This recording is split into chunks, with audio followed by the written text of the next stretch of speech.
एक समय की बात है। एक छोटे से कस्बे में मगन नाम का आदमी रहता था। मगन अपने घर में बेटे और पत्नी के साथ रहता था। मगन गरीब था, इसलिए वह दिन रात अपने परिवार की ज़रूरतें पूरी करने में लगा रहता था। वह हर हाल में बेटे और पत्नी की खुशी चाहता था।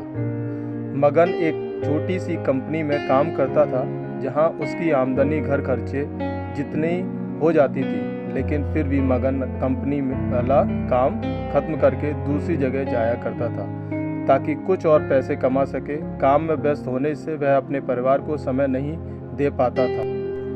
मगन 24 में से 15 घंटे घर से बाहर काम में निकाल देता था। रात को देर से आता और सुबह जल्दी जाता था। इस तरह कुछ दिन बीतते गए।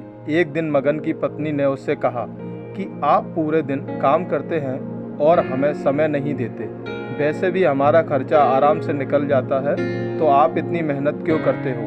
हमारे पास जितना है उसी में हमें खुश रहना चाहिए। चलिए आज हम तीनों कहीं घूमने चलते हैं। तब मगन कहता है कि बस कुछ समय मुझे और मेहनत करने दो, फिर आराम ही आराम है।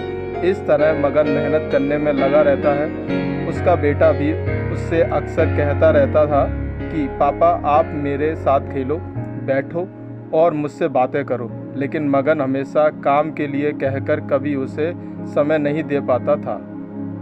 कुछ समय और भी अब मगन की किस्मत चमकी। मगन की नौकरी जिस कंपनी में थी, अब उसका मालिक मगन को मैनेजर बना देता है, क्योंकि मगन काफ़ी समय से वहां काम करता था और अब वह मालिक का विश्वास पात्र बन गया था। मैनेजर बनने के बाद मगन बहुत अमीर हो गया। उसकी आमदनी अच्छी खासी थी। वह कुछ भी खरीद सकता था। उसकी गिनती धनी लोगों में होने लगी। पत्नी और बेटा बस एक बार कोई चीज़ मांग लेते तो वह तुरंत हाजिर कर देता था।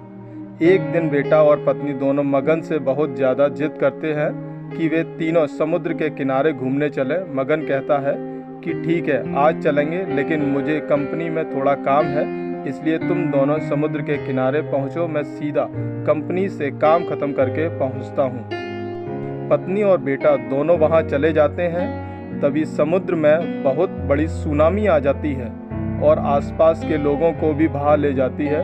पत्नी और बेटा दोनों पानी में बह गए। जब मगन वहां पहुंचता है तो ऐसी हालत देख घबरा जाता है। उसने हर जगह देखा, लेकिन सब कुछ नष्ट हो चुका था। उसे यकीन हो गया कि उसकी पत्नी और बेटा भी बह गए। वो जोर जोर से रोने लगा और अपनी पत्नी की बात को याद करने लगा कि हमारे पास जितना है उसी में खुश रहना चाहिए और अपने परिवार के साथ खुशी के नए पल बनाने चाहिए, ताकि हम उसे हमेशा अपने दिल में संभाल कर रख सकें। पैसों का क्या है, कभी होंगे तो कभी नहीं होंगे। सीख, हमेशा अपने परिवार के साथ समय निकाल कर बैठना चाहिए। आशा करता हूँ आपको कहानी अच्छी लगी होगी। Please subscribe my channel and like share. Thank you.